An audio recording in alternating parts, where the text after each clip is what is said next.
Hi, everyone. Welcome to the Overeaters Anonymous Special Focus 100 Pounder meeting. Today is Wednesday, the 9th of March, and we're delighted to have our speaker, Amy A., with us. Amy is from Pennsylvania, and she came into OA in the early 1990s. So, Amy, it's over to you to share your experience, strength, and hope. We'd love to hear from you. Okay, thank you so much. And my name is Amy. I'm a compulsive overeater. It's so great to see everybody today. Um, yeah, mixed emotions. It's great to see everybody, and I am scared. I'm terrified. I don't, it's so funny. At least I can laugh about it, I've shared my story many times. Happy to be here. And, just the sheer numbers of this group like scare me when I see 127 participants. I'm sure that's the most people I've ever shared my story with at one time. But at the same time, it's truly an honor, and I really love this meeting. It's gosh, I've come a few times, and being the 100 pounder, I can certainly relate. So I'll just get started. I believe that I was probably a compulsive overeater, born a compulsive overeater. But I did not start compulsively overeating until I was in my mid 20s, I would say. And there are no people in my family that I know of, extended family, my mother's side, my father's side, that are addicts that I know of either. There certainly was dysfunction, I'll put it that way, and we'll leave it at that. So I'll just start talking. One time a long timer said, just talk about the crazy things you did with food. So I think that's what I'll do. And of course, the recovery and the incredible program that this is. I started when I started compulsively overeating, the volume, it wasn't volume really. I was in college. I would go to if I was perhaps a little stressed out or something, I go to a convenience store on the corner, and I'd get a small bag of something, and it really wasn't food. It was, something, I mean, it was food, but I don't call it food now. And I would eat that I don't know why, when I was studying for this big test or something. I guess it calmed me down a little bit, helped me with some anxiety. And but it progressed. This disease is so progressive. My experience has been my experience. And I will preface everything I say, of course, this is my experience and what I do. I believe, take what you like, leave the rest. But then I remember passing a vending machine on the way to my summer job.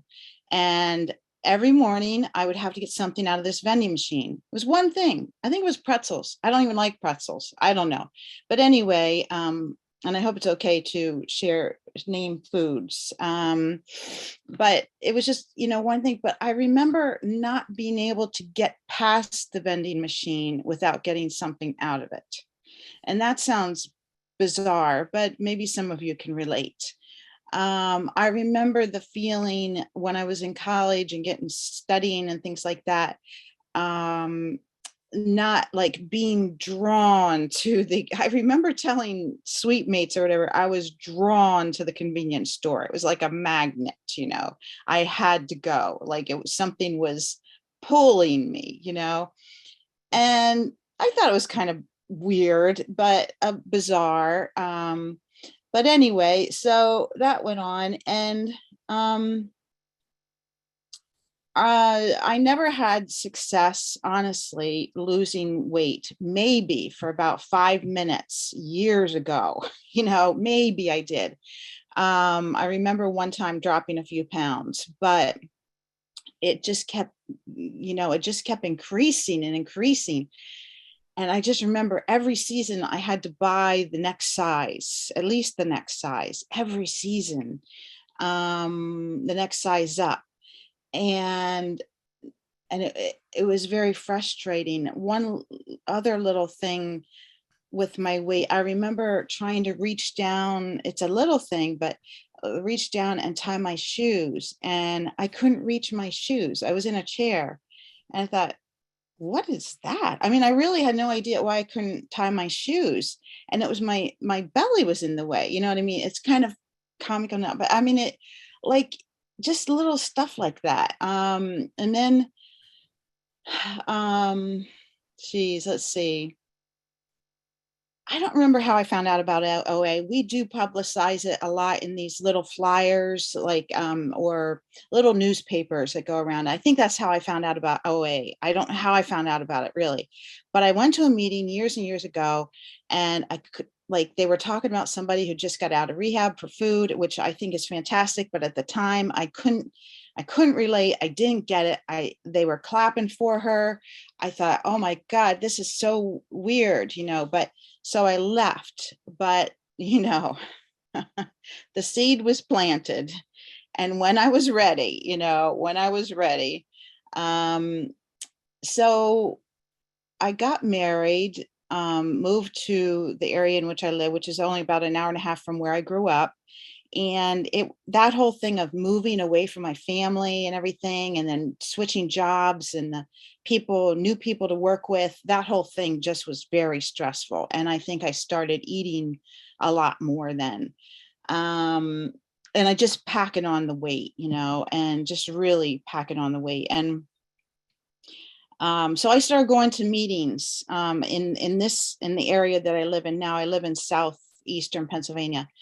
And there were some wonderful people, and we read out of OA literature, or the big book, but no one was abstinent. No one was abstinent, and, like, I have my experience. I have to have somebody to show me how to do it. I didn't know how to even, we read the literature. I love the literature, but we just didn't have anybody, it's not right or wrong. It just, there was nobody there. And so I did that for a while. And then one day, we were scheduled to go, my husband and I, to a birthday party for my best friend's son, who was turning one. No, it was her daughter turning one. And so it was a big birthday party, and we're going to go. Well, again, we were arguing. We argued a lot, and we were arguing. And this particular day, he did something different, which it can bring me to tears. But I'm emotional kind of right now. But he said, I'm not going to go with you to this thing and pretend that pretend we're getting along great when we're not. So he refused to go with me. And that was very different for him. That was very different. But that's exactly what I needed. And I remember where I was sitting, and I thought, I was like, there was so much humiliation, and I needed that. And God used that, my higher power, I believe. And I was like, I remember thinking, it's very vivid. And I have a terrible memory, but anyway, I was thinking, I'm going to go. I don't care how far or where I have to go I'm going back to OA, because that's what I need, because I need help. I need some serious help, and I need a sponsor. And I never had a sponsor before, but that scared the crap out of me to get a sponsor. But this time I knew I had to have that kind of help, because this was getting bad. And so I did. And at that time, you had to get on, it was dial up on your computer, and it took forever. And I looked up OA and the meetings near me, and everything was far away. And I live near Hershey, Pennsylvania, where they make the candy. And you'd think there'd be like 100 meetings, and there are none. But anyway, no, there are. I'm sorry, there's at least one. But I went to Hershey. I went to some other areas around. There's a coal region up here. So I found some wonderful people again, but I couldn't find any recovery. There was no recovery. So then somebody said, why don't you go to Reading, Pennsylvania? And so that's where I went. And it's an hour away. And for 20 some years, I've been driving an hour to get, and I'm not saying that to brag. I'm saying that because that's what I'm willing to do, because I I can't do it without meetings. I mean, I love these Zoom meetings. This is probably my favorite meeting, but I also need to be with people, because I'm a real isolator. So I started going down there, and this was years before the pandemic. So I started going down there. There were a bunch of people that were abstinent, years of abstinence, and so I finally, after months, called somebody. I couldn't ask in person, terrified. I have this terrible fear of rejection, whatever, no need to go into that. So I called her, and I liked her. She was quiet. She was nice. She'll be nice to me, you know, and that's all I cared about. And so I called her. I said, would you be my sponsor? And she said, I would be honored. And I'm telling you, I will never forget that for as long as I live. Never, because I was so afraid. I didn't know what she was going to make me do. I had no clue. When you're brand new, you're brand new, So, so that, was really incredible. And the most loving person I think I've ever met. So much recovery. And it's exactly what I needed, and I find in this program over and over and over again, exactly what I need. Just got to throw that in there. And so then I got abstinent. I lost 60 pounds. I was working the steps, the whole thing, going to meetings 2 or 3 times a week, working the program. I don't know what happened. I picked up, there was no good reason. Who knows why? I don't even know why I did, but never is a good reason to pick up, but I did. And so then I relapsed. So I have had, and I'm being perfectly honest, I've had several relapses. And but I must say, with each relapse, I've learned something very, very valuable. And I, like, for example, with this last relapse, and hopefully I don't forget these lessons, because we do have a built-in forgetter, as they say. But like, I know without a doubt that I can't do it without meetings. Meetings are only one tool. All the tools, I use all the tools, but meetings are absolutely crucial. I won't stay abstinent if I don't go to meetings, period. That's my belief. Now, if I'm sick for a while, I broke my foot. I couldn't go for a while, but then as soon as I could, I was in a wheelchair. My husband was pushing me into meetings. I have a very, very supportive husband. I have very severe depression and anxiety. Sometimes he drives me to meetings. We're very, very blessed he can do that, right now, because I have trouble sometimes driving. But, but now, and then I'm just trying to think, I lost my train of thought. The other thing I've learned is that I knew after this last relapse, for me, I've never been one just to jump back on. I could never jump right back on. Maybe one time, like once I broke my abstinence, which that doesn't have to be relapse does not have to be part of your story for any of you newcomers. Let me tell you that right now, it does not. And for many of you probably here, it has not been. It's part of my story. So I learned this last time. I was so in so much despair, and I thought when I relapsed, and I'm abstinent about three years, at least 3 years. And this last time, I knew that. Well, I didn't think I was ever going to get abstinent again. It was just so um, much despair, I thought, because I was so consumed, allergy of the body, and the phenomenon of craving, obsession of the mind. That is, I can relate to that when I read that in the big book. That is me. That is me. And so I must abstain I must abstain um, from, I heard it. No, I won't even share that. But, people say, oh, you have to stop. You still have to eat.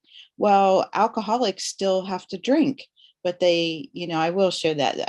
I guess I'm supposed to share that. Like alcoholics still have to drink. They just don't drink their trigger foods. I still have to eat. I don't eat my binge foods. I know what they are. And, I can't stop at one. I don't need any more experience to tell me that I can't have just one. It's so much easier to have none, right, than to have one. And so this program has taught me these things. And people who've gone before me have taught me, and if I want a big turning point for me too, I'll share, was if I want what they have, I have to do what they're doing. You know what I mean? If it's not working, if something's not working for me, one time I had to look around the room to the ones who were abstinent for a lot of years. And what are they doing that I'm not doing? Number one.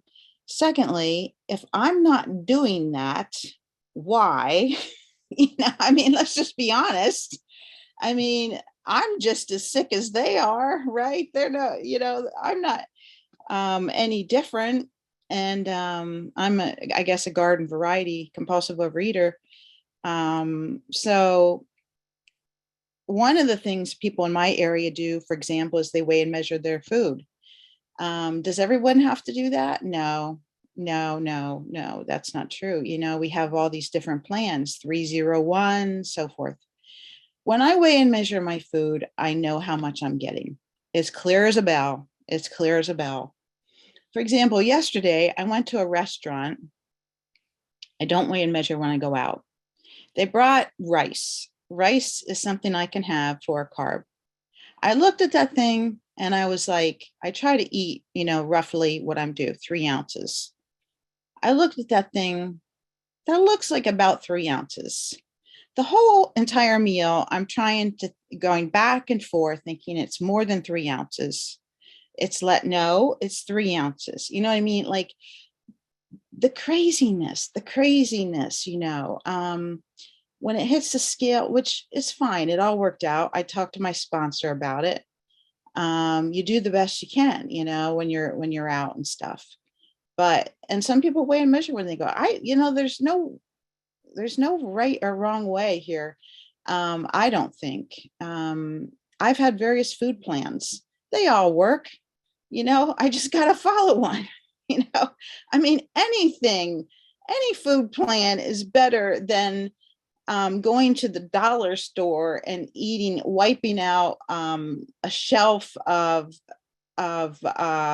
snack foods and like candy and eating a half gallon of ice cream. Honest to God, anything is better than that. So, but we do have individual needs at the same time. Some of us have an allergy to gluten, whatever, diabetics have to really watch.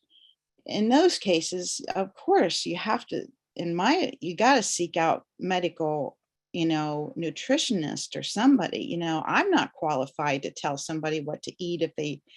I would have no idea what you should eat if you have, you know what I mean? If you have celiac disease, I know somebody in our area has that.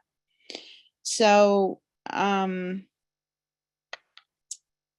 yes. So, I really apologize. I had pictures to share with I have pictures, and if I couldn't find them. I just couldn't find them. I'm very sorry. My top weight was 260 pounds. I'm 5'4.5". Um, I now weigh 150, 157. I weigh myself once a month. I might be 155. I forget what the last one was. I weigh myself only once a month. If I go to the doctor, I get on backwards, and just tell them I don't want to know. And only because numbers screw with my head. They mess with my head. Whether it's numbers, like if I'm trying on clothing, oh my God, I'm that size? I thought I was much smaller than that, or numbers on the scale. Numbers mess with me. So I just, I've been told weigh once a month. Okay, I'll weigh once a month. And but again, that's just what I do. That's just what I do. It doesn't mean you have to do it. The program, the people in the program are incredible in this program. I've been on a lot of retreats and conventions and a fellowship, and I'd rather spend time with you guys than anyone else. That's the absolute truth. I'd rather go on vacation, pretty much. It's so much easier when you don't have to deal, when you're with another program person, and it can be done, and I will do it. I'll do whatever it takes, to remain, abstinent just for today. And I pray for that. I pray for that every day, the willingness and the ability to do whatever it takes to remain abstinent. But, you can go anywhere. You can go anywhere. I went to a trip out western United States, and in like the sequoias, and what was that trip we went on? Yeah, I think. And I remember they were going to have some sort of lunch where it was just barbecue. And I thought, okay, because I brought a protein. I don't eat barbecue, anything. I don't know what's in it. So they are not going to have a vegetable. No way are they going to have the. Would you believe they had Caesar salad? That's something I can eat. It's just unbelievable, when you put like this much effort in. When I put this much effort into this program, my higher power meets me comes all the rest of the way. Absolutely. Every single time. There's days when I'm so tired and I don't want to get up there, and I feel like I don't want to I get a real attitude. I don't feel like, getting my, not, it's not even hard, but I'm like, I don't want to pack my lunch, for God's sakes, that's like, it's the worst thing in the world. I don't want to pack it. And and I'm always so grateful that I did, because then there's no worry. And like, it's 3 meals a day with a whole lot of time in between, a whole lot of life. There's time for life, and that's what this program has given me. Many, many, many things. Just trying to think when else. My son is a senior now. He's going to go on to college, just traveling to colleges to visit with him. He's going to be in the play. It's so exciting. It's just like so. And when this kind of thing, like these events and these things, or the birds, watching the birds, I love to watch the birds, wild birds. And we have some that migrate not far from here. And I went down thousands and thousands of snow geese headed toward our friends in Canada, and watching them take off. It's just incredible. It's absolutely incredible. And flowers, and I just have interests and things. My son plays in the high school band. Love that. Love the band. They have 125 kids. The music is incredible. They get into it. The kids love it, and it's just so, and if I'm eating, I don't care about any of that. It's 5 more minutes. Thank you. Thank you. I don't care about any of that really. Um, it just goes down the toilet, and the one thing I heard recently was with addiction, if I'm binging and eating, binging, I give up everything for one thing. I give up everything for one. I love it. And if I'm in recovery, I give up one thing for everything. It's that, I don't know, that's been on my mind lately, and it's incredible, absolutely incredible. When you think about it, like and I know it's so hard, like, oh my God, I don't want to give up this for the rest of my life. I can't do that. And the thing is, you're not going to give it up for the rest of your life. I'm only going to give it up today, for today. And secondly, you're giving up one thing for everything. This is a fantastic program. It's the only thing that has ever helped me. It's the absolutely only thing that has ever helped me. And I think my time is probably almost up. So I think that's all I have. So I'll just turn it back over. So thanks for listening. Thank you so much, Amy.